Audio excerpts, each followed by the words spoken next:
Buenísimo.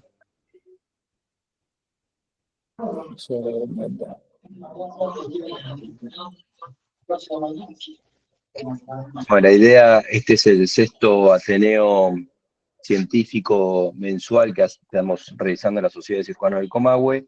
En esta oportunidad nos toca el capítulo de cabeza y cuello. Tenemos la gran fortuna, como ya habló Karina Giuliani, de tener a la doctora Vega, al doctor Damiano y sobre todo de speaker al doctor José Luis Portillo, gran conocido de la casa y que nos va a deleitar sobre el absceso profundo del cuello. Tenemos la oportunidad de tener al doctor Figari también, en el cual nos va a dar su punto de vista cuando finalicemos la charla. Así que gracias a todos. Cari, te dejo nomás. Bueno, estimados, muchas gracias por estar hoy presentes. Seguro se va a conectar más gente en unos minutos. Y vamos a hablar de un tema. Estuvimos debatiendo sobre cuál podía llegar a ser el tema que interesara no solo al especialista de cabeza y cuello, sino también al cirujano general, que cuenta con recursos limitados en el interior de la provincia, al residente de cirugía, inclusive al fellow en sus inicios. Así que bueno, concluimos que quizás esta temática podría llegar a resultar un poquito más interesante, si bien no es frecuente su presentación. Siempre surgen numerosas dudas sobre cómo actuar cuando nos encontramos ante una infección de cuello profunda y sobre todo cómo diagnosticarla, digamos, que no esté el paciente, lo cual suele suceder, dando vueltas de guardia en guardia hasta que alguien le hace el diagnóstico y finalmente llama al cirujano o al especialista para poder tratarlo. Evitarnos la progresión de la enfermedad y con esto un cuadro más grave como es la mediastinitis. Así que, bueno, José, cuando quiera.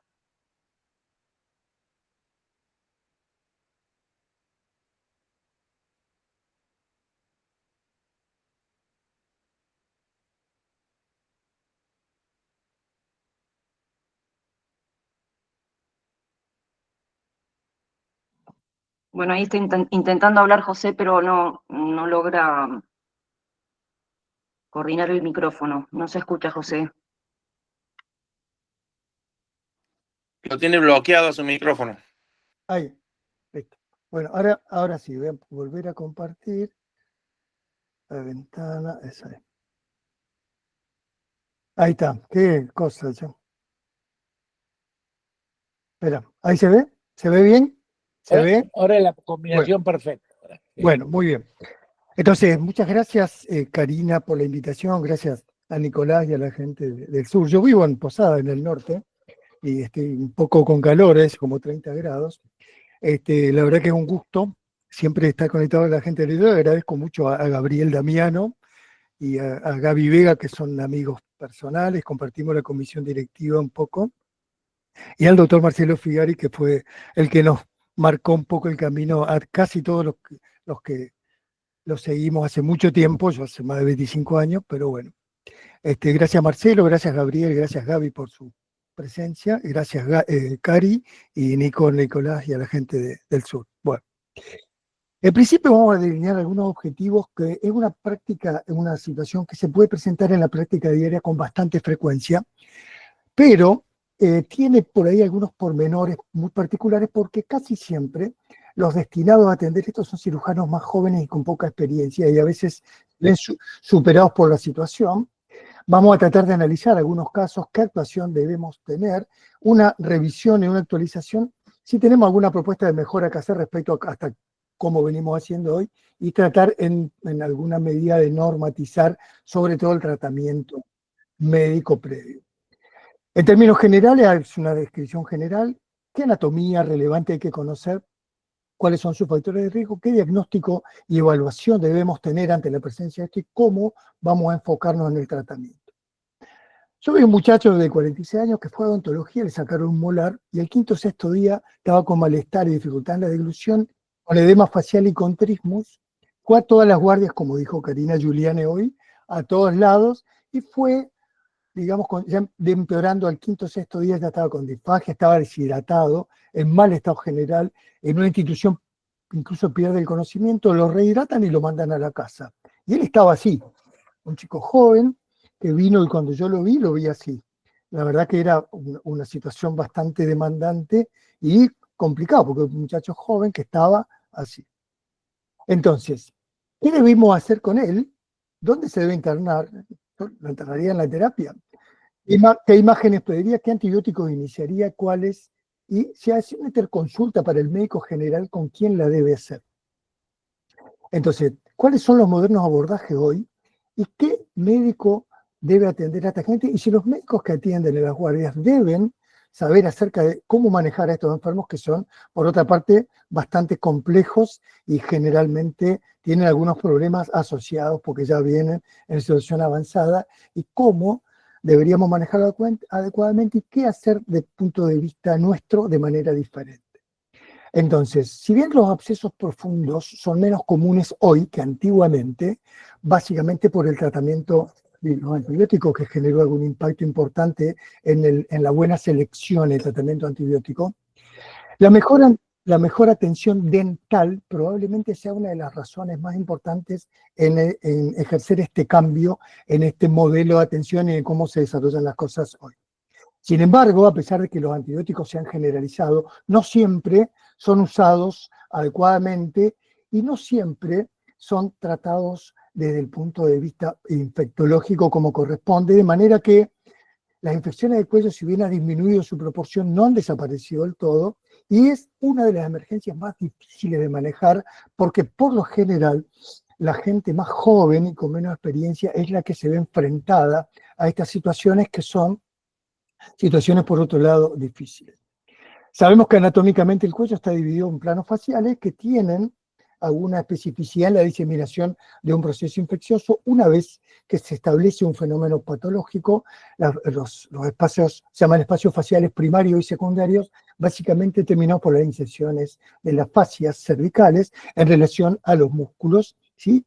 Divididos en fascia cervical y fascia cervical profunda, a su vez la profunda en fascia superficial, media y profunda. Y los espacios cervicales son supra e infraioideos, y con algunos espacios que abarcan desde el hueso ioides, los espacios carotídeo, retrofaringio y prevertebral. De manera que una vez que un absceso ocupa uno de los espacios profundos del cuello, lo más lógico es que al no detenerse, porque no tiene barreras anatómicas, se puede propagar a través de los espacios o bien dañar lo que está cercano, que por lo general son estructuras neurales o vasculares, y o la extensión de la enfermedad que puede poner en peligro la vida, dado que particularmente tienen una toxicidad sistémica y una grave alteración del tracto o de la vía aerodigestiva, particularmente a nivel cervical, haciendo algo que pues nosotros conocemos muy bien, que son las fascitis necrotizantes, que hace la complicación más tremenda que tenemos que por temer, que es la mediastinitis, que es una condición potencialmente mortal. De hecho, es una de las situaciones más demandantes, son las fascitis necrotizantes con compromiso mediastinal, que es una complicación gravísima.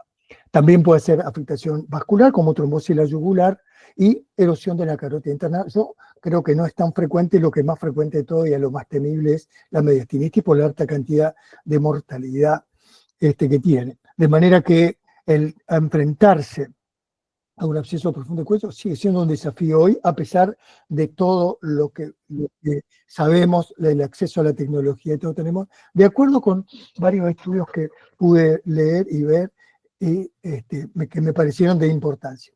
Entonces, ¿cuáles son los espacios que son de cuidado, digamos? El espacio temporal, limitado por el arco cigomático por el músculo macetero que delimita con la mandíbula el espacio maceterino, y profundamente el espacio infratemporal y el espacio pterigoideo, que es un espacio muy complejo de manejar por la delimitación que tiene fundamentalmente y la cercanía que tiene a la base del cráneo y al espacio retrofaringio, que es un espacio muy complejo y el que más peligros tiene. Desde el punto de vista de la bacteriología, todos estos estudios muestran que hay la flora de la cabeza y el cuello, que habitualmente es saprófita, cuando se introduce en un sitio estéril, puede dar como resultado o como consecución que un absceso termine formándose, de manera que tiene un patrón bacteriológico muy polimicrobiano que incluye a los gérmenes usualmente de la boca, que son anaerobios, aerobios facultativos, y los gérmenes productores de gas. De manera que en este estudio el 89% de los estudios de los cultivos bacterianos fueron positivos y 51 cultivos fueron positivos para una cantidad de gérmenes que son polimicrobianos. Sin embargo, los resultados negativos de cultivo también pueden darse, pero se dan por lo general al uso liberal de agentes antimicrobianos antes de que arriben con nosotros o a la instancia hospitalaria, porque por lo general es muy común que le den, en la medicina general u odontológica, le den cefalosporinas, por ejemplo, de primera generación que, como vamos a ver, no tienen ninguna actuación y generan más problemas que antes. De manera que las bacterias anaerobias, que son los miembros que predominan en la flora normal y anaerobios, superan el número de las aerobias de los facultativos en proporciones de 10 a 1 de 10.000 a 1. De acuerdo con Tabacal y Brook, en el año 98 y 2002 respectivamente, el predominio fue de gram negativo anaerobios. De manera que son de origen de la flora oral como Petrovella, Fusobacterius, la Bacteroides y los Peptotreptococos. Cuando se rompe una barrera natural, por ejemplo, en una operación de un tercer molar, la cirugía ortognática o lo que fuese que sea invasivo y que rompe esas barreras naturales, pueden esas mismas bacterias que habitan la flora normal causar una grave infección del cuello. De acuerdo con Fairbanks, en el año 2003 lo describe bastante bien, y se cree que la gran cantidad de infecciones son causadas por la flora comensal normal, por lo tanto no hay que tener descuidos respecto de la flora anaerobia. De manera que la terapia antibiótica es esencial, a pesar de que la sugerencia y lo estricto que debe ser el tratamiento quirúrgico, de manera que es muy importante obtener datos microbiológicos, cosa que es muy difícil a veces de obtener, porque son datos difíciles de obtener y demoran un tanto en el desarrollo y demoran un tanto en obtener un resultado que, digamos, que aspiraría a ser el tratamiento adecuado. De manera que, por lo general, la mayoría, de acuerdo con algunos estudios, son antibióticos que se usan empíricamente. Digamos, el más común de todos es la ampicilina, sulbactam o el Optamox, que es el usado con mucha más frecuencia. De manera que también nosotros sabemos que los pacientes diabéticos son particularmente complejos y son difíciles porque son la gran mayoría de infecciones por gram negativos y estafilococos son en pacientes diabéticos, siendo la clepsiela y la neumonía el más común de las infecciones profundas del cuello como germen productor, de acuerdo con Chen en el año 2000. Sabiendo que nosotros pudimos identificar, de acuerdo con esos estudios, la causa en un 77%, siendo las dos causas más comunes como agente patológico la infección orofaringe aguda, supongamos la faringoamigdalitis, y la infección odontogénica, que no le va en saga, pero que no tiene un papel, o sí, tan redundante como la infección orofaringe aguda. Algunas otras causas, particularmente hay una causa, me tocó atender hace poquito un chico con una lesión de vía digestiva que estuvo 3 meses internado, y también me tocó atender ayer antes una fractura de mandíbula de ángulo no tratada que derivó en un absceso cervical, lo cual, a pesar de la confusión de todo el mundo, las fracturas de mandíbula infectadas requieren fijación interna estable porque es la indicación y no es una contraindicación. De manera que los 9 casos de abscesos periamidalinos en este estudio fueron causados por una infección orofaringea. Y la infección dental dice que no se identificó como causa de absceso retrofaringeo, pero habría que ver. Las cefalosporinas son las de tercera generación, las que tienen un amplio espectro de actividad contra gram negativos particularmente, y la ceftriaxona y la cefotaxima son las que tienen una actividad deseable contra los estreptococos. La ceftriaxona particularmente tiene un amplio espectro de gram negativo, es activa mucho contra hemófilos, la mayoría de estreptococos y neiserias resistentes a la penicilina, de acuerdo con este estudio del 2005. Los estreptococos, los enterobacterias y los estafilococos fueron los patógenos principales relacionados a los abscesos profundos del cuello, lo que determinó que la ceftriaxona sea el régimen apropiado por esto. En algunas infecciones supurativas, los inhibidores beta-lactamasa, como dije anteriormente, el ampicilolactam y amoxiclavulánico son los que se usan regularmente, y también en inmunocomprometidos, particularmente algunas personas, los diabéticos, particularmente hay que cubrir patógenos nosocomiales, o sea, los meticilino resistentes y gram negativos. ¿Qué pasa con alguna gente que es, por ejemplo, alérgica a la penicilina o que no tiene acceso a la ampicilina solvata? La clindamicina es un antibiótico de elección en estas personas y es eficaz contra la mayoría de los gérmenes y es útil particularmente contra infecciones polimicrobianas como bacteroides y anaerobios. Tabacali sugirió que el tratamiento de las infecciones anaerobias de la cabeza y el cuello debe incluir el uso de antimicrobianos resistentes a las beta-lactamasas como la clindamicina o uno de los nitroimidazoles con penicilina.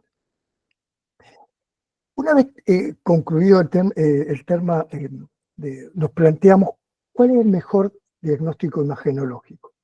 Fuera de tener un examen completo, que a veces es muy difícil por el severo autismo que la gente tiene, particularmente los espacios parafaringio y retrofaringio por irritación de los pterigoides, que son los que se evitan con mucha frecuencia y se ven involucrados en el problema. La gente no abre la boca, lo que genera dos problemas. El primer problema es el examen y el segundo problema en el abordaje quirúrgico, cómo manejar la vía aérea, que puede ser una dificultad y un desafío importantísimo. De manera que, como todos nosotros sabemos, la tomografía computada, si es posible con contraste, es el estándar de oro para la evaluación, dejando la ecografía en el caso de algunas infecciones superficiales y a veces, si se quiere hacer, por ejemplo, una punción bajo guía ecográfica por algunas razones que vamos a ver ahora.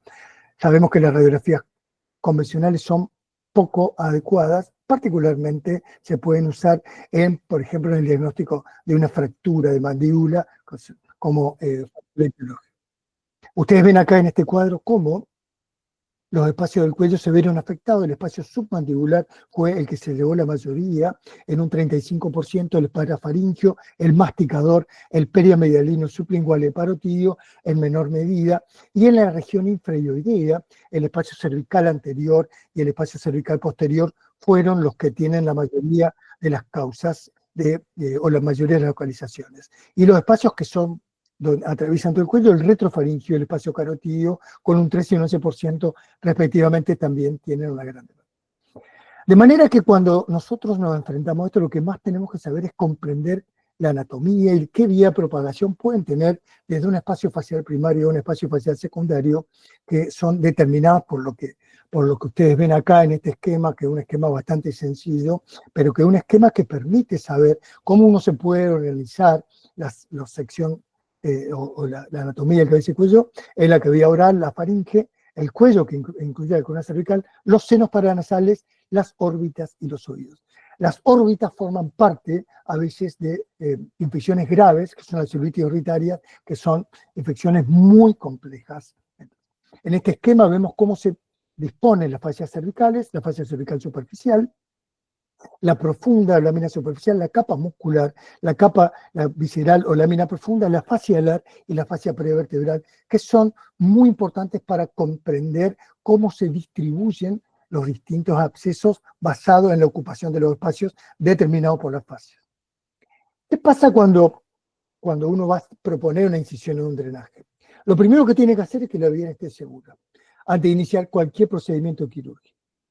De manera que cuando pensamos en hacer un abordaje quirúrgico, en pacientes internados sin mejoría entre 48 y 72 horas, la mayoría de los espacios profundos del cuello requiere un abordaje que es transcervical. Yo prefiero, para abordarlo profundamente, particularmente el acceso preesternocleidomastoideo, porque permite con ligadura del homoioide y de arteria vena tiroidea superior acceder particularmente al espacio más difícil y más silente de todo, que es el espacio retrofaringio, porque por el espacio retrofaringio, que va desde la base del cráneo hasta la vértebra T4 abajo, los accesos van del cuello al mediastino con una facilidad casi asombrosa, es como una avenida.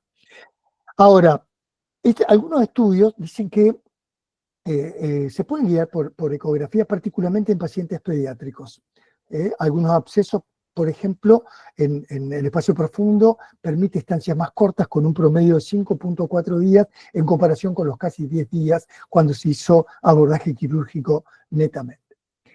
De manera que el abordaje quirúrgico es lo que define el tratamiento del cuello. Si bien la terapia antimicrobiana es efectiva, es esencial el abordaje quirúrgico para lograr la completa resolución y la curación de los abscesos. Cuando los antibióticos fallan en una colección de 3 centímetros o mayor y se extiende a los espacios profundos del cuello, el paciente puede presentar complicaciones graves, sobre todo lo que se relaciona con la vía aérea, con una sepsis o las infecciones descendientes, como acabo de mencionar, el absceso retrofaríngeo hace una situación potencialmente mortal que es la mediastinitis.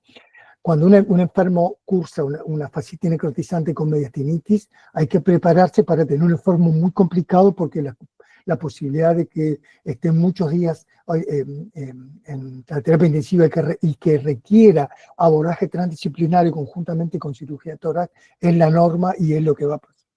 De manera que el propósito de hacer un abordaje quirúrgico amplio que abarque todos los espacios afectados, previo examen adecuado clínico e imagenológico, es eliminar la causa desencadenante.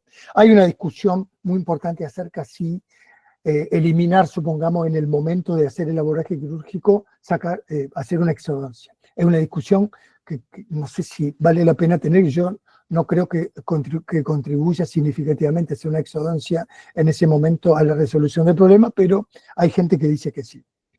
Es drenar la colección purulenta y la permeabilidad de la vía aérea. La permeabilidad de la vía aérea es la clave y muchas veces va acompañada de la confección de una traqueostomía, que es la vía aérea segura y es la vía aérea definitiva que uno tiene que tener. Se puede hacer una PAP en enfermo inestable con anestesia general, pero a veces requiere la asistencia o la tomografía o una guía ecográfica. Vuelvo a repetir, porque digamos, uno nunca se cansa de repetir lo que parece obvio, pero que merece que uno lo repita hasta el cansancio, que es la vía aérea. Primero es vía aérea y después uno puede discutir acerca de lo que quiera. La vía abordaje, cómo lo va a abordar, por delante, no importa. Pero la vía aérea es clave y es determinante porque fuera de eso son enfermos que probablemente demanden más de una operación. Entonces la vía aérea es clave. Y como son enfermos comprometidos sistémicamente, tienen que tener un adecuado aporte de volumen, son enfermos deshidratados, porque están sin comer, sin tomar agua por mucho tiempo, y porque tienen un proceso séptico que los pone en una situación muy compleja. Y también haber iniciado antibióticos, aunque sea empíricamente. De manera que vuelvo a repetir, la vía aérea es prioridad del tratamiento. Muchas veces la vía aérea puede significar una intubación nasoorotraqueal, a veces asistida por endoscopía, pero fíjense, acá es muy difícil instrumentar esa vía aérea y lo más lógico es que eso sea difícil, como en este caso acá, de instrumentar una vía aérea apropiada porque va a ser absolutamente complejo. De manera que la traqueostomía, que no es una operación de urgencia, la traqueostomía se hace en un quirófano con gente entrenada para tal fin y lo que sí se puede hacer como vía aérea quirúrgica, si así lo demanda, es la cricotiroidotomía. Incluso a veces en manos expertas, anestesiólogos expertos o alguien experto, la intubación puede ser extremadamente difícil. Este estudio dice que los pacientes con algunos factores de riesgo independiente para la traqueostomía incluyen una edad de 65 años o mayor cuando están afectados 3 espacios o más y la presencia de mediastinitis. De manera que este estudio concluye que esos enfermos van a merecer una traqueostomía y es una condición primordial. ¿Cuáles son las complicaciones? Las complicaciones más importantes es la extensión a otros espacios faciales, particularmente, como dije anteriormente, la mediastinitis es la complicación más temible por la cantidad de complicaciones de otros órganos, abscesos pulmonares, etc. Y porque la mediastinitis es una complicación potencialmente mortal. Y particularmente la aspiración. La aspiración puede deberse a la ruptura espontánea de un absceso, como vieron recién, o porque en las maniobras intubatorias se abra la faringe y el absceso termina evacuándose a la vía aérea, cosa que me ha pasado particularmente. Hay complicaciones vasculares como trombosis. Yo no vi nunca ruptura de la carótida, pero sí trombosis en la yugular. La mediastinitis, los déficits neurológicos, los émbolos sépticos El shock séptico es lo que por ahí puede pasar en enfermos muy complicados y mucho la fascitis necrotizante. La fascitis necrotizante es un cuadro de una ferocidad temible porque invade todos los espacios faciales y hace muchísimas complicaciones con una tasa de mortalidad muy alta. Ahora, como dije anteriormente, la celulitis orbitaria forma parte de esto porque la celulitis orbitaria es un cuadro de difícil manejo por la complicación última que es la trombosis seno cavernoso, que puede tener un porcentaje de mortalidad particularmente alto cuando ocurre. Se la llama también celulitis postseptal porque en algunas descripciones de literatura también la llaman como preseptal cuando abarca particularmente los párpados, pero cuando está intraconal, extraconal o contiene absceso superióstico, tiene un porcentaje de complicaciones como esto acá que puede ocasionar incluso afectación de las estructuras de la órbita, como ser el globo ocular o el nervio óptico. De manera que el tratamiento consiste mucho en antibióticos intravenosos y a veces el abordaje quirúrgico para drenar eso, porque la última complicación que un absceso intraconal o superióstico puede terminar en una trombosis seno cavernoso, que es una situación mortal. La fascitis necrotizante, si bien no es muy frecuente, es potencialmente mortal. Como dije anteriormente, su causa inicial puede ser una infección dental u faringia y particularmente la infección se propaga rápidamente, hace una extensa necrosis y cuando afecta el cuello extiende particularmente forma caudal al mediastino, causando como esto que ven acá, que es una infección. Este chico me tocó operarlo, estuvo 3 meses internado y demandó 17 operaciones por una lesión de vía aerodigestiva con estas imágenes y de entrada, el primer día de la operación, porque demoró 6 días en operarse, tenía estas imágenes del tórax. Ustedes ya ven que ya tiene derrame pleural. El derrame pleural es el signo indirecto más importante de mediastinitis. Cuando esto ocurre con ese mediastino ancho, porque rarefacción de la grasa, eso significa que está en peligro serio, de manera que va a demandar que ustedes trabajen en conjunto con cirugía torácica o toracotomía o videotoracoscopía, lo que quieran, pero esto va a demandar una acción completa. El acceso bucal es bastante frecuente, sobre todo en tratamiento odontológico o con dientes en mal estado, particularmente como ven acá, como una drena superior inferiormente al músculo buccinador, generando una ocupación de la mejilla. Generalmente se drena por un acceso intraoral, por debajo, donde, ojo con el conducto externo que termina a nivel del segundo incisivo lateral superior, hay que tener cuidado de no romperlo o lesionarlo ahí.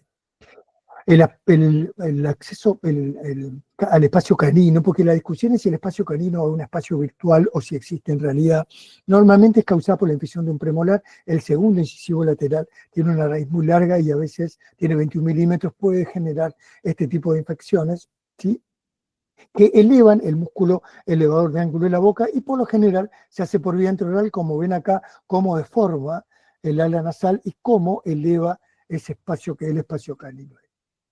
El espacio masticador, que tiene espacios para los compartimientos más heterinos, en los compartimentos pterygoides temporales, se comunican muy ampliamente entre sí y con los espacios bucal, mandibular y parafaringeo, como se ve en este esquema acá. Fíjense lo peligroso que puede ser esto, y lo que está en azul, que es el espacio masticador, lo que está en amarillo, que es el espacio parafaringeo.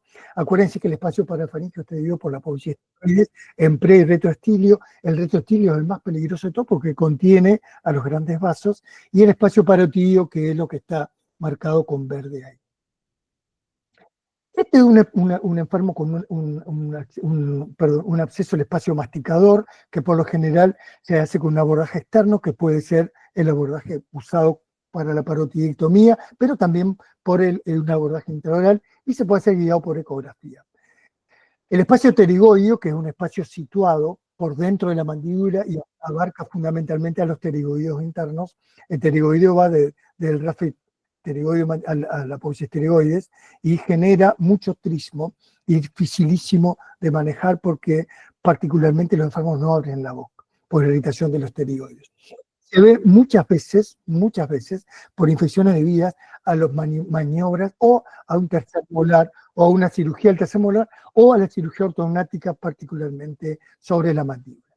Tiene un trismo muy importante y usualmente lo abordamos por un abordaje extraoral, submandibular, un abordaje amplio, se mete mucho el dedo y se drena particularmente de un espacio amplio También se puede hacer un abordaje integral, que es un poco más complejo de hacer porque por la limitación, como dije anteriormente, del trismo, y también se puede hacer un abordaje combinado.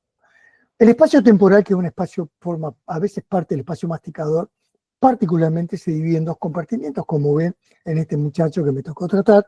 Está limitado por la fascia temporal, el superficial, y el compartimiento profundo por la superficie profunda del músculo temporal. Eso puede ir de arriba a abajo y difundirse entre los otros espacios, particularmente los del espacio masticador. ¿Cómo abordamos el espacio temporal? Una incisión se puede abordar cerca del canto externo del ojo, teniendo cuidado en la rama frontal del nervio facial, o bien una incisión horizontal en la ceja, que también se puede abordar y decolar hacia abajo, y el compartimento profundo, como si fuéramos a tratar una fractura del arco cigomático solita, digamos. Y como ven acá, este muchacho lo abordamos por abajo y por arriba, y lo operamos después de largos periodos de no operar, de 7 días sin operar.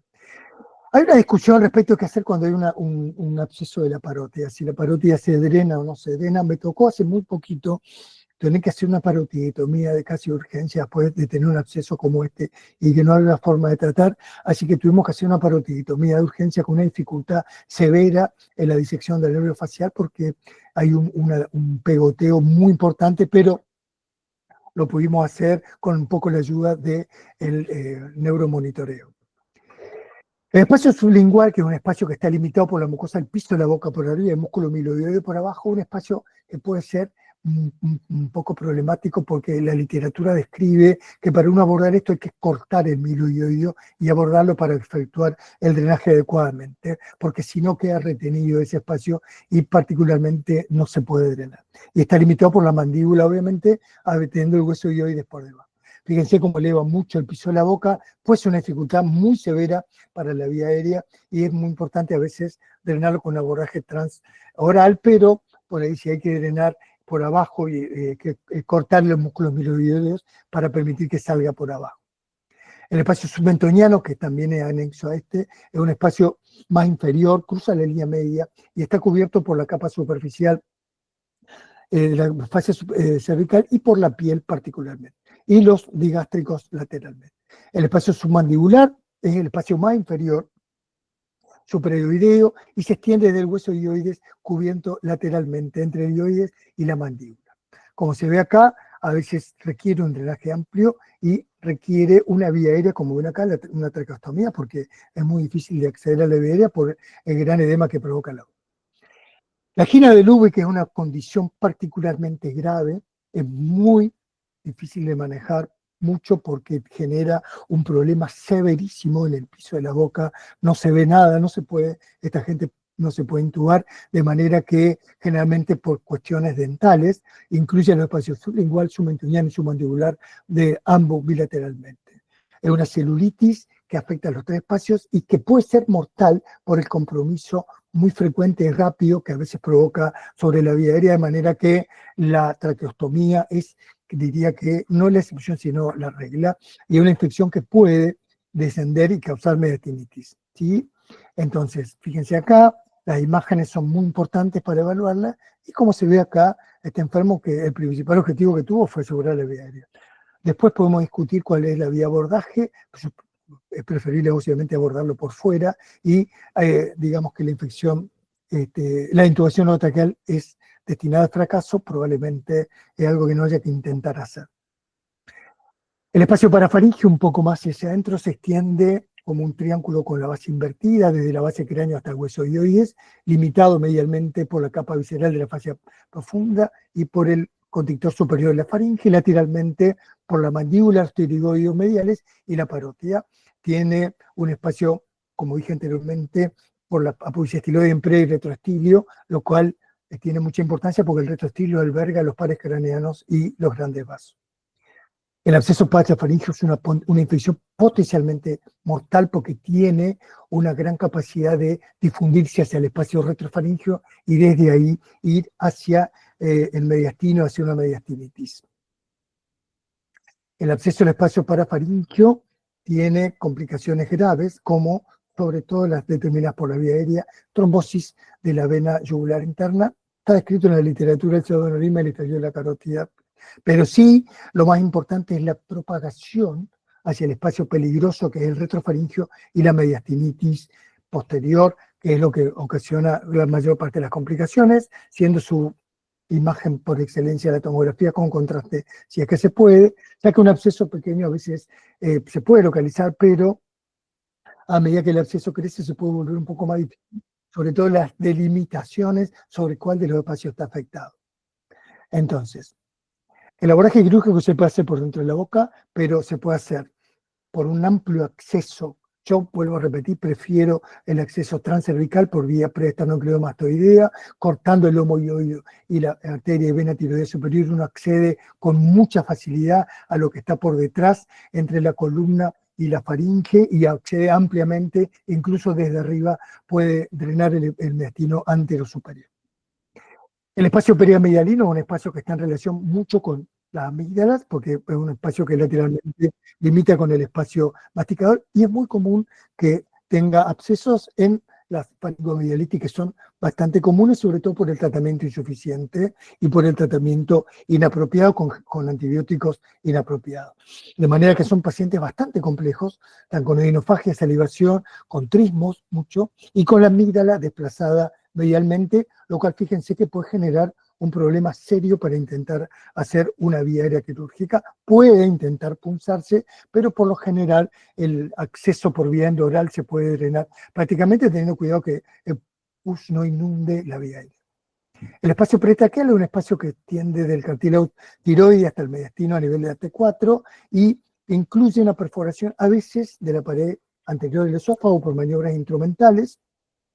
Los cuerpos extraños y la tiroiditis, a veces Hashimoto, son pacientes que están bastante comprometidos con disfagia, sobre todo dolor, fiebre, y muchos tienen cambios en la voz y a veces estridor, lo cual puede significar que hay un compromiso en la laringe. El acceso se hace como si uno hace una incisión cervical, como para una tiroidomía, un acceso a coger a tener un borde glúteo.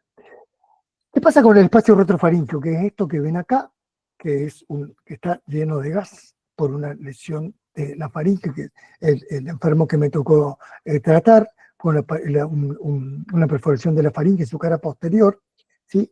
Se tiende de la base del cráneo hasta atrás. Son pacientes que por lo general vienen en muy mal estado general, ya con odinofagia, la pared faringea posterior está muy inflamada, tiene trismo, estridor, y se extienden al espacio prevertebral y hacia el tórax con mediastinitis y empiema, como dijimos anteriormente, que es esto que ven acá.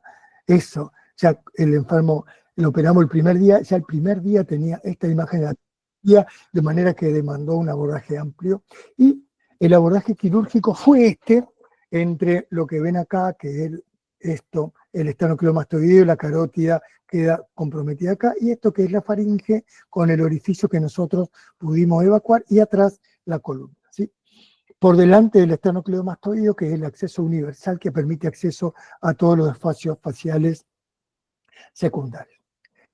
El acceso retrofaríngeo puede causar una metinitis descendente, que es la complicación más importante. Y hay algo que en la literatura anglosajona que se llama espacio de peligro, que va de la base del cráneo hasta el mediastino, que es este espacio que ustedes ven acá, bien acá, pegado entre la columna y la fascia de la columna, este espacio que es un espacio que deriva de la expansión de la infección hacia el mediastino posterior, que contiene mayoritariamente grasa, y está entre la fascia alar del mediastino y la fascia prevertebral. Es bien posterior al espacio retrofaríngeo, anterior al espacio prevertebral, y es un espacio peligroso porque a través de él difunde las infecciones hacia abajo. Y se extiende de la base del cráneo hasta el mediastino posterior, y puede ser muy difícil de distinguir de lo que es un acceso retrofaríngeo, pero que, digamos, no vale mucho la pena ponerse a distinguir cuando uno tiene un enfermo como este, si no, tiene que actuar. Entonces, el abordaje quirúrgico del espacio peligroso es el mismo que para el acceso parafaríngeo, y como dije anteriormente, dividir el lomo hioideo y la arteria y vena tiroidea superior. El espacio carotídeo, para ir finalizando, es un espacio potencial que está dentro de la vena carotidia, y el espacio parafaríngeo, también denominado postestiloide. ¿sí? Puede hacerse con una incisión cervical transversa, particularmente elevando el legajo de manera supraestimal hacia arriba y hacia abajo. A modo de conclusiones, los abscesos cervicales pueden ser difíciles de manejar, pero tienen consecuencias mortales si uno no los diagnostica a tiempo y no los trata adecuadamente. Deben localizarse de manera precisa y drenarse rápidamente. Tiene que tener actitud de sospecha y de prevención. Por lo general son abscesos que a veces pasan silente y mucha gente no les presta mucha atención. Hay que tener protocolos institucionales, hay que normatizar el tratamiento, sobre todo a quién hacer la interconsulta, cuándo, en qué momento. Son enfermos que esperan y tiene que tener una actuación, una visión transdisciplinaria, y el tratamiento debe ser precoz. Y particularmente por la vía aérea, que es lo que uno debe cuidar como principio, es internarlo en UTI. De manera que yo, ¿qué debería hacer? ¿Dónde lo interné? Obviamente que lo internamos en UTI, porque fíjense el compromiso feroz del espacio masticador parafaringeo. De hecho, acá se ve con claridad que ese chico tiene un estrecho canal por donde respiraba, lo cual es un problema. Entonces, cuando lo intubamos, pues lo pudimos intubar, se abrió la faringe y fue una catarata de pus hacia la vía aérea, lo cual en ese momento hicimos una traqueostomía, y se accedió por vía parafaringea, submaxilar y endoral también, drenamos todos los espacios, y por la vía temporal, preauricular, perdón, para el acceso temporal. Estuvo 15 días en terapia intensiva, le hizo una neumonía incluso, y en el piso una semana, y fue de alta al día 25. Muchas gracias. Muchas gracias. Excelente, José, muchas gracias.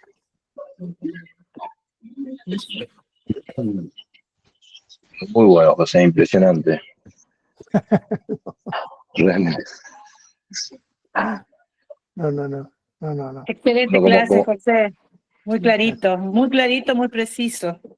Gracias, Gaby. Gracias. Hola, Gaby. Gracias. No, tenía un poco de temor que se vaya muy larga, porque es muy abarcativo todo.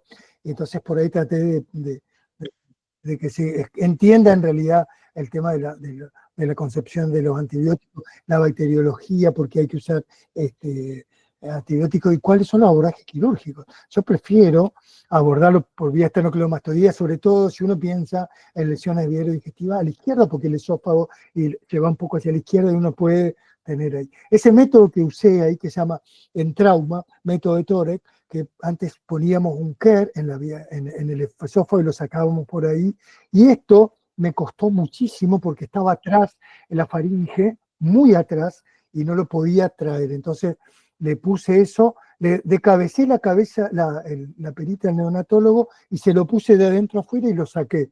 Y eso le permitió al chico, después de estar 17 días intubado con mediastinitis, salir, y después finalmente usamos Civaco, y el chico salió, está en la casa hoy, 3 meses internado. Sí, si me permitís, Sí, José Luis, sí. me parece muy importante de todo lo que vos dijiste, el tema de no minimizar, ¿no? Sobre todo para la gente joven, no minimizar estos casos, porque hoy veo un paciente con un pequeño edema, un pequeño dolor, y mañana tengo un paciente que lo estoy pasando a terapia con una mediastinitis, y eso lo vemos. Entonces es muy importante no minimizar esta patología, y quizás como agregar en todo lo que vos dijiste sobre los antibióticos, aparte del antibiótico adecuado, la vía, porque en general estos pacientes necesitan por lo menos 48 horas, sin llegar a la mediastinitis, pero los primeros casos, 48 horas de un antibiótico parenteral, ¿no? Es clave la medicación parenteral para poder evitar cuadros mayores. Ahí Leo Gardes del Curí, hola Leo, pregunta, le voy a responder, pregunta qué injerencia tiene el manejo endoscópico percutáneo. Yo lo escribí, Leo, ahí particularmente en pediátricos. Hay una descripción de 2 autores que ellos dicen que el abordaje endoscópico, el abordaje percutáneo con guía ecográfica en abscesos mediales en pediátricos disminuyó la cantidad de internación de 10 días a 5 en pediátricos, porque no tengo mucha experiencia yo en el manejo endoscópico. El manejo endoscópico es para hacer intubación de la vía aérea, pero por lo general todos o casi todos son enfermos merecedores de una traqueostomía. Los drenajes percutáneos, Martín, con drenaje, sí, con un drenaje. Sí. Bárbaro, ahí el doctor vas a ver, estoy, Ahí es está. una... Hola Luis. Ah, sí, ahí está Luis. Estás muteado. Sí, ahí está. Hola Luis, ¿qué tal? Hola, José. ¿Cómo Muy te va? linda charla. Una sola cosa. Que no me quedó claro si haces en los odontógenos, haces la Exodoncia, ¿no? extracción Bueno, de los dientes. es una discusión que Y lo tengo. otro es qué haces con las amígdalas cuando son el foco de la infección. Bueno, ¿Las tratás eso, en forma sí. primaria ahí en el drenaje o lo haces en forma secundaria? Depende, voy a responder en dos. Depende de cómo esté el enfermo. Si el enfermo está comprometido porque tiene acceso retrofaríngeo con mediastinitis, no me parece que hacer una exodoncia sea algo determinante en ese momento. Porque el problema ya dejó de ser el diente en mal estado y ya pasó a ser otra cosa. Respecto de la amidalectomía, puede ser, si yo no tengo mucha experiencia en amidalectomía, pero opero con un otorrino, que es Adrián Chimes, y si estamos en perspectiva y él se anima a hacerlo, yo creo que depende, a ver, yo como soy instructora de TLS, me manejo siempre como hacer control del daño. Esto ya acá es control del daño. El control del daño es sacar al enfermo del fenómeno agudo, que por lo general, como dijo Gaby recién, son mediastinitis. Las mediastinitis son algo feroz. Y por ahí hacer la amidalectomía, si se puede hacer, se hace, pero prolonga a lo mejor el tiempo que el enfermo puede no tener. Porque ese chico que yo conté que de la lesión de la faringe, yo lo abrimos y le evacuamos el absceso el primer día. Y el cirujano torácico le hizo una toracotomía, sacó pus, y lo dejamos porque el chico se empezó a complicar y tuvo 17 días intubado, 17 días, con drogas, una cosa bastante desastrosa, y hasta que le hicimos una endoscopía y vimos la lesión, y recién ahí, cuando lo sacamos, después de ese feroz lío, le pusimos el tórax, le hicimos la perita del neonatólogo, la descabezamos y se la pusimos, y eso le permitió a él salir airoso de la situación. Pero, Pero esos casos que todos tenemos, cada 2 o 3 años tenemos un super caso de esos mortales hasta con como es pus en el pericardio, ¿viste? Hace 2 años nosotros tuvimos también esos casos, una chica de 20 y pico de años. Pero el tema es lo habitual. En lo habitual es cierto que existe la posibilidad, por ejemplo, en un absceso periamidalino, hacer la resección del absceso, pero entre la resección del absceso y sacar la amígdala no hay diferencia en tiempo quirúrgico, me refiero. Sí. Y la operación está hecha por el absceso. Yo soy un gran propulsor de que hay que sacar la amígdala en todo. Y lo vengo haciendo hace 15 años que lo vengo haciendo. Sí.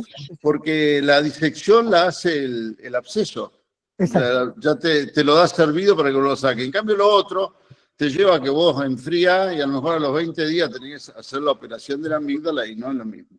Exacto. Por eso te digo que eso también depende de cada equipo, pero yo los invito a que cuando tengan un problema así de periamidalino le diga al otorrino que le saque la amígdala. Sí, Solo la amígdala enferma, no la amígdala sana. Sí. Porque generalmente son pacientes que vienen con antiinflamatorios y la que va a sangrar siempre va a ser la que sana. Pero la amígdala enferma no sangra nunca. Por eso me parece que es un aporte para aquellos que tienen que hacerlo. Y aparte, al otro día o a los 2 días el enfermo está en la casa. En cambio, con el drenaje lo tenés que tener internado mucho tiempo. Sí, porque nosotros, yo opero con un otorrino, así que él lo hace rápido y fácil.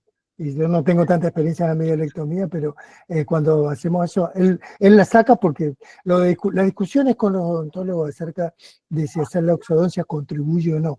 Creo que no, pero si hay un odontólogo que lo puede hacer, encantado. De hecho, por ahí a veces también lo hacemos. Ahí el doctor Damiano quiere hacer una acotación. Gracias por incorporarse, doctor, y estar en esta charla. No, gracias por la invitación. ¿Se me escucha ahí? ¿Me escuchan? Sí, Luis, Sí, perfecto, perfecto. Bueno, no, primero felicitar a José Luis por la conferencia, fue fantástica y tocaste todos los puntos. Después recalcar dos situaciones que son bastante frecuentes y graves.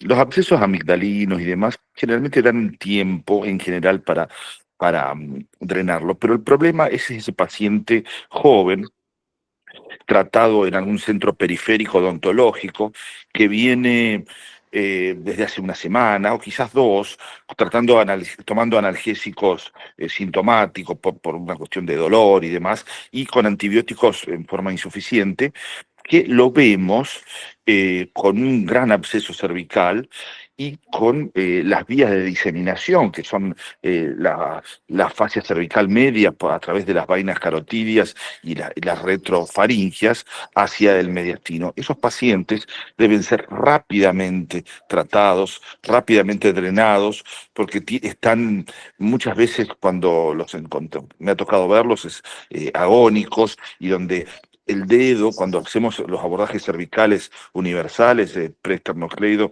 puede entrar a todas está todo disecado, el dedo puede entrar sin problemas. Esos pacientes debemos, como decía José Luis, asegurar bien la vía aérea, drenarlo completamente y dejar drenaje para terapia, por supuesto. Esos son los casos que debemos evitar y me parece que la educación odontológica de nuestros odontólogos es muy importante en este caso. Y el segundo son las pacientes, generalmente mujeres, hemos visto algunos hombres también, a veces internados en la sala de traumatología, diabéticos o inmunocomprometidos con una fractura de cadera, que de pronto tienen una parotiditis bacteriana feroz y a veces con una necrosis cutánea y demás, que requieren urgente drenaje.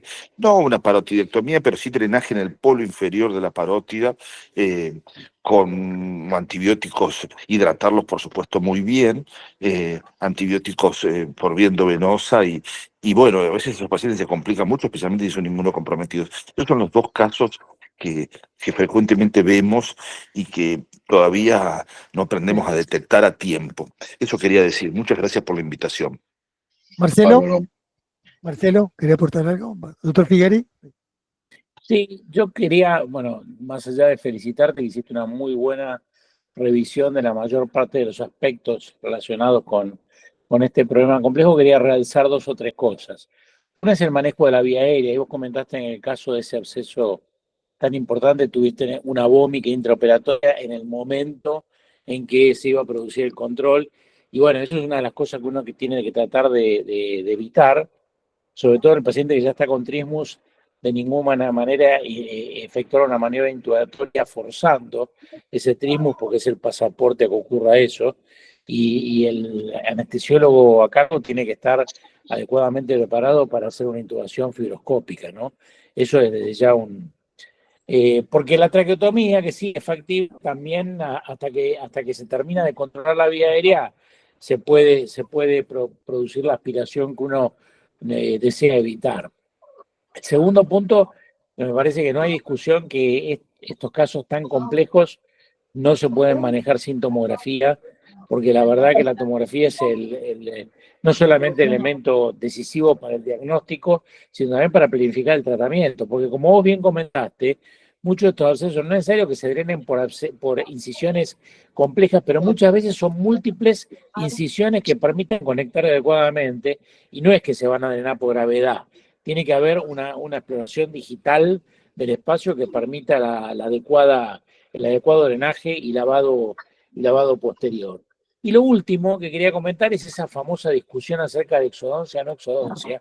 Si en realidad la causa del absceso está identificada, ni hablar con los abscesos más pequeños de vecindad, donde la misma exodoncia actúa como elemento de drenaje, un absceso de piso de boca o de la zona yugal.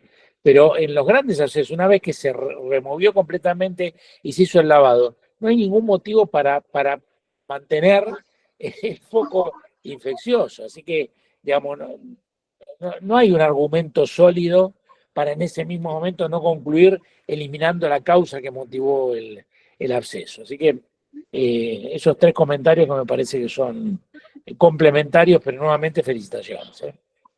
Alberto Notti. Hola, buenas tardes a todos. ¿Cómo estás, José Luis? Hola, Alberto, gracias. Dos cositas cortitas que quería aportar, pero lo primero, felicitarte, porque creo que tocaste todos los temas. Creo que hay poco para agregar, solamente uno puede reforzar, como ha hecho el doctor Figari, y lo que quiero sumarme a lo que ha dicho un poquito en resumen él y el doctor Basagasti. Con respecto a la vía aérea, puntualmente, creo que la traqueostomía debe ser un acto quirúrgico hecho como último recurso. Me refiero a esto porque el cuello está contaminado, agregar otra morbilidad a la zona, son traqueostomías que habitualmente suelen tener complicaciones, se desprenden los puntos y agregamos más problemas. Pero que sea el último recurso no quiere decir que sea último momento. Me refiero que esto uno charle muy bien con el anestesista, porque es muy importante salvar la vida al paciente drenándole el absceso, pero hay que tener mucho cuidado que no se muera en el mal abordaje de la vía aérea. Muchas veces el anestesista, con poca experiencia o mala comunicación entre el cirujano y el anestesista, intenta la intubación, produce más trauma, no lo puede manejar. Esto debe ser manejado con fibrobroncoscopía o con una intubación videoasistida. Y cuando ve que la situación se complica y el paciente comienza a desaturar, le dice al cirujano hacer la traqueostomía. No es tan fácil, no es tan rápido, y ese es un momento crítico. Por eso digo, como concepto último recurso para no agregar más morbilidad, pero si uno toma la decisión con anestesista, esa traqueostomía probablemente deba comenzar con anestesia local y asegurar la vía aérea y después empezar a trabajar. Ese es el primer aporte. El segundo, coincido con ustedes en la discusión que hay en sacar el foco. Creo que no hay una emergencia en sacar el foco autógeno, ni tampoco el amigdalino, en hacerlo en el momento de drenar el absceso. Pero si uno puede en las primeras 24 horas sacar el foco que está originando, que originó el comienzo de la infección, igual que la amígdala, es muy interesante porque si uno quiere hacer un parangón quizás un poquito grosero, pero llama un poco la atención. Si uno tiene una peritonitis apendicular, lavar el abdomen y no sacar el apéndice parecería algo, digamos, un error grosero. Creo que acá lo mismo, si el foco existe y sabemos de dónde vino, me parece que dentro de las primeras 24 horas es interesante resolverlo, ¿sí? Y una amigdalectomía hecha por un otorrino con experiencia, y por supuesto la pieza dentaria por el odontólogo, no nosotros en el momento de la urgencia como cirujanos de cabeza y cuerpo. Muchas gracias. Bueno, ahí José, hay unas pequeñas preguntas. Juan Brut pregunta si clindamicina más ampicilina sulbactam las primeras 48 horas es correcto. Sí. Digamos, es lo que se usa normalmente. Pues, ampicilina sulbactam o sí, a ver, o clindamicina o ampicilina sulbactam, no clindamicina más ampicilina sulbactam. Usualmente usan la clindamicina con algún otro, no con ampicilina sulbactam. O sea, ampicilina sulbactam es ampicilina sulbactam, 1,5 gramos cada 6, pero la clindamicina la usas en otro esquema, digamos, ¿no? No juntos, me refiero a eso, ¿sí? Y los drenajes, ahí Claudia Salazar pregunta, los drenajes tubulares Sí. de abscesos profundos, ¿dejarlo a débito o lavarlo? No, lavar y dejar el drenaje, y dejar el débito. O sea, el drenaje es, incluso a veces, si uno hace un acceso grande, yo dejo la herida abierto todo, y lo reviso posteriormente. ¿Sí? 48 horas después, si el enfermo, hay que decir una cosa, son enfermos complejísimos que por lo general se operan enfermos con mediastinitis, o sea, son enfermos que están en la terapia intensiva y a veces, incluso con droga, un montón de cosas, y a veces hay que ir a hacer curaciones y lavarlo en la misma terapia intensiva. No es algo que sea muy complejo. Yo el otro día voy a hacer un aporte adicional. El otro día usamos en una herida abierta por una cervicomediastinitis, usamos gasa ioformada. El doctor Rin me hizo una observación que fue muy, muy oportuna porque usar gasa ioformada puede generar alguna diabrosis de los grandes vasos, la de carótida y yugular. O sea, no digo que no se va a usar, pero hay que usarla con bastante cuidado y sacarla lo más rápido. Porque es cierto que la gasa ioformada es bastante útil, por el tema infectológico, pero puede ocasionar diabrosis porque es bastante agresiva.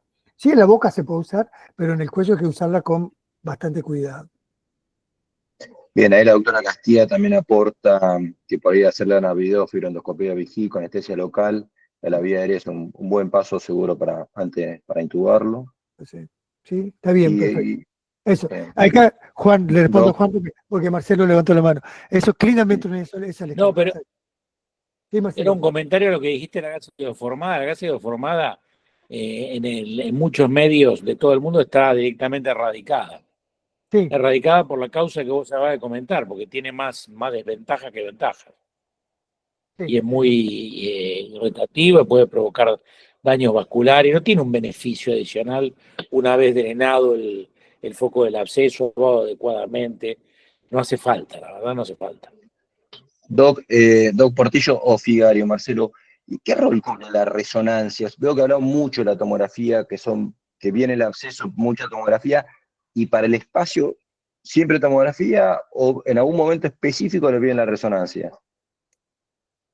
La tomografía es más fácil de hacer, es más accesible y es más rápida, digamos, y la resonancia requiere y define bastante bien. Lo que pasa es que a los términos globales, la tomografía está más accesible en todos los centros que la resonancia.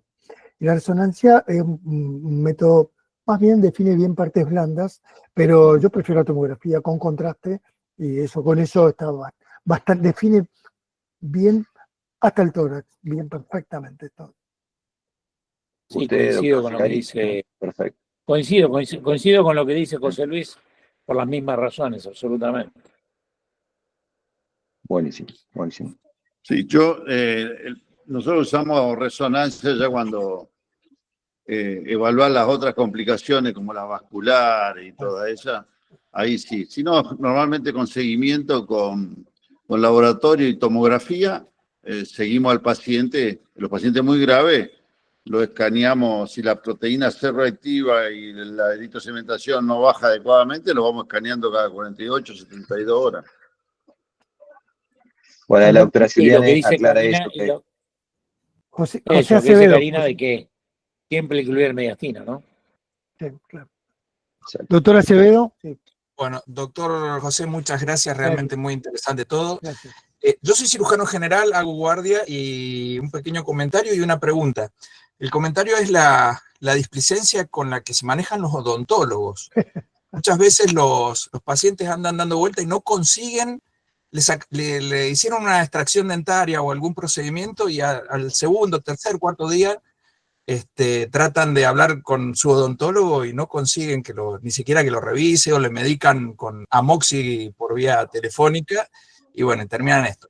Le quería hacer una pregunta sobre las consecuencias o los trastornos deglutorios o las secuelas después de todos estos procedimientos que usted haya visto cómo quedan los pacientes, cómo los rehabilitan, cómo lo manejan en esas situaciones.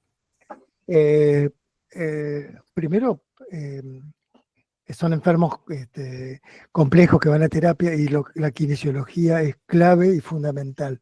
Y algunos tienen trastornos deglutorios, pero por lo general, como son accesos cervicales externos, no genera mucha cicatriz que pueda ser compleja, excepto que uno haga un abordaje endoral. El abordaje endoral puede tener una cicatriz, pues una amidalectomía o un absceso amidalino, eso puede generar alguna cicatriz retráctil, que tampoco es cierto porque la mucosa de la cavidad oral y de la vía digestiva es muy noble y permite cicatrizaciones bien y por lo general no generan trastornos deglutorios, excepto que uno tenga una lesión y que tenga perforación faríngeo-esofágica que pueda hacer una estenosis. Puede pasar, pero es menos raro. Pero por lo general los abordajes cervicales extensos no generan muchos trastornos de eso, excepto que uno se lleve por delante algún nervio, alguna cosa, hacia el espinal o cosas así, pero eso habría que ser muy, muy brusco, digamos, demasiado abordaje. ¿Sí? Bárbaro, muchas gracias. Gracias. Bueno, creo que estamos en tiempo. No sé si quiere contar alguien más, alguna consulta. La verdad que por nuestra parte le agradecemos profundamente a la doctora de la Vega, al doctor Damiano, al doctor Portillo, excelente la charla que nos deleitó, sobre todo para que somos cirujanos abdominales, que realmente nos olvidamos mucho del cuello, y viene la consulta general del familiar que está en un absceso y que está con, como dice José hace un ratito, con amoxicilina que le dio el odontólogo. ¿Qué hacemos? ¿No? Y al doctor Figari, como siempre, el gran padre nuestro en todo esto, lo que si nos acordamos un poquito es gracias a él. Gracias, Marcelo, por estar ahí y siempre presente. Bueno, si no, damos por concluido todo esto, ¿no? Muchas gracias. Muchas gracias. Un honor Muchas gracias.